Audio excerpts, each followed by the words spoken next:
What is going on, guys? Welcome to the channel.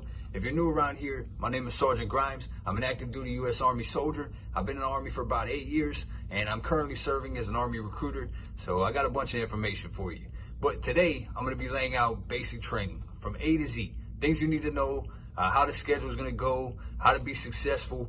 And if you stick around to the end, I'll give you my perspective, some funny stories of things that happened during my basic training, and my overall experience.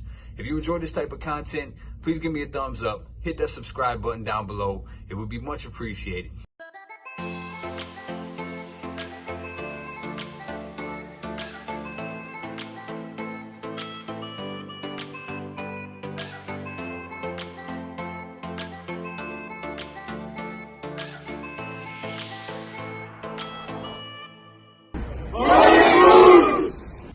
So, the very first thing, unfortunately, with all the coronavirus going on, initially, the first thing you would do in basic training is quarantine. So they have tacked on an additional 2 weeks for quarantine.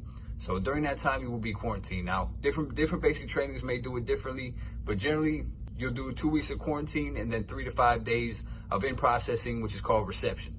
Now, you may do some reception tasks during the quarantine. They may include the reception tasks in the quarantine, but essentially you have at least 2 weeks prior to you even starting basic training. Now, during that time, you'll be issued all your uniforms. You'll see different physicians. You'll process through medical. You'll get immunizations. As an example, during my time in basic training, we would all line up and they would have nurses' aides on either side. Distinctly remember getting 2 shots in my right arm, 3 shots in my left. And during that time, it was called the peanut butter shot. Essentially, it was a peanut butter consistency shot that you would receive in your right butt cheek. And you would definitely sit crooked for at least 3 to 5 days because you would have a baseball-sized knot on your butt cheek. Yeah. But anyways, you'll continue to process. You have a family, their documentation will be accounted for, and your TRICARE, your dental, everything will get set up in reception. As you processing into the Army, you'll be setting up your pay, making sure all your pay is correct, and everything like that. So from there, you will actually be picked up from reception by your drill sergeants. More than likely, you'll be riding a bus to your official basic training, to your barracks. Now, barracks room consistently is an open bay.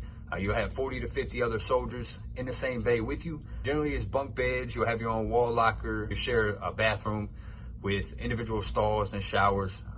Following the infamous shark attack, you will have officially started your basic training. So this will be your home for the next 10 weeks. From here, you will have a regimented schedule for the next 10 weeks.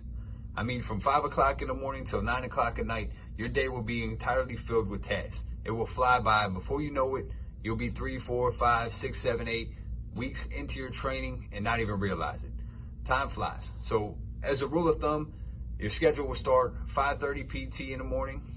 Generally 5:30 to 6:30, you'll do physical training. You're lucky if you get 15, 20 minutes to have a shower, shave, and change out prior to the start of your day. Like I said, you'll have a schedule. So you'll march everywhere you go.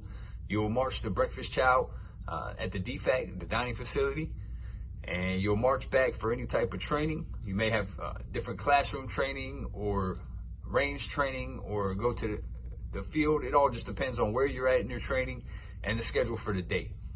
But keep in mind, throughout basic, everything starts off small. We got the walk, crawl, run is what we call it. So you'll start off with the baby steps. You'll learn the basics of safety, procedures, how everything works, and you'll build up from there. So as an example, in the first week, you may do a 4-mile road march with an assault pack, essentially a backpack, and it'll build up throughout the training. So another 2 weeks, you'll do a 6-mile ruck march with your full rucksack. Another 2 weeks, you'll do an 8-mile ruck march with your full rucksack, and you'll do your final 12-mile ruck march another 2 weeks after that. Just as an example of how basic training will build from small to big, it will progressively get, more exciting and more challenging throughout the training. But understand that nothing in basic training is designed for you to fail. They've spent a lot of money sending you to basic training, so the last thing they want you to do is drop out. It does happen, but understand that they go above and beyond to try to make sure that you pass. Also keep in mind that there's over 300 other people in the training with you. You develop friendships, and we used to call them battle buddies. I think they're called warrior companions now. But you develop good relationships with these people, and they motivate you. You motivate each other to complete any task that you come across. Every single day you're living with these people day in and day out. Scuffles and skirmishes do happen, but overall, you develop good relationships, good friendships, and you work together to accomplish a task. That's the keynote of basic training is teamwork, and that's what we do. Now, the majority of your training will consist of classroom, book work essentially, or drill sergeants personally instructing you on how to do certain things like drill and ceremony, battle, warrior tasks and drills, battle drills, formations, how to do all that stuff will be broken down. Now, some of your major events, things that you have to travel to, as an example, obstacle courses, the rappel tower, firing weapons. So during my training, we fired M16, AT4s, 249s, 240s, and we also threw grenades. You will go to the gas chamber. You will have your ruck marches, your PT tests, now including the new ACFT. These are all major events throughout basic training, but understand they're scheduled. There's an entire schedule broken down day by day on completing all these tasks over the 10 weeks. As I said before, you will stay busy, and everything is set out. They will tell you where to be, when to be, and in what uniform. It's super easy. Everything flies by. Before you know it, it's over with. Just put one foot in front of the other and complete each task, and before you know it, you'll be done. Now, some tips to be successful. How to be successful in basic training. Don't be late. Be in the right time, right place, right uniform. That's standard uniform across the board in the Army. As long as you're where you're supposed to be and doing what you're supposed to be doing, you'll have no issues. If you want to go above and beyond, do your extra PT, raise your PT score, physical fitness. Make sure you're proficient in physical fitness. Make sure you know your soldier creed, your warrior ethos, your Army values, and your basic soldiering. To go above and beyond, volunteer for leadership positions. Squad leader, team leader, platoon sergeant. These are going to make you stand out to the drill sergeant. Now, you don't want to be a kiss. And you don't want to suck up too much, all right? You don't want to be the guy tagging along, holding on the drill sergeant's pocket. You want to stand out and be a leader, but know that you're a trainee. Know that some of these drill sergeants have been in the Army for 10, 12, 15, up to 20 years. And they have experienced and seen and done things that you have no idea. So show them the ultimate respect. Treat them as a superior. You will have no issues in basic training. Now, it is possible to get promoted in basic training. I myself was promoted to PV2 while in basic training, which gave me a 4-month jump start on the promotion scale. So it is possible. Just stand out, do your best, put your best foot forward. Now, my perspective of basic training, I thought it was a great experience. The hardest part for me was being away from my family, my wife and my kids. That was the hardest part. Everything else was fairly easy. All you have to do is be self-motivated, put your best foot forward. Taking the first step was all that I had to do, and I was rolling. Some things I enjoyed, I'm an adventurous type of guy, so I enjoyed firing the weapons. I enjoyed the gas chamber, rappel tower. Those were all great experiences. I enjoyed meeting, you meet some of the best people from all over the world, best people this country has to offer. So I made some great friends in basic training. Some of the things I didn't like was all the intensive cleaning we had to do, not just of your weapon. You had to clean the bays. On Sundays, we used to do what was called area beautification. So we'd be outside with our E-tool, which is essentially a small collapsible shovel. It's about this long, and we had to edge the concrete outside. So yeah, we would be out there hacking away any grass or green that was growing through the concrete. We had to remove. So yeah, a lot of people went to church on Sunday just to avoid area beautification. So another thing that I didn't enjoy about basic training, but you kind of become accustomed to it and you understand it the further that you get into the Army. But what's called mass punishment. So if one person messes up or a group of people mess up, they tend to punish the whole group of people. Your whole platoon may get punished. Even if you're not messing up, you may still get punished. So that's part of basic training, but that's as you get in further into the Army, you realize that that's part of becoming a team. That's part of working as a team. It helps you to realize that you're responsible for the people that you work with.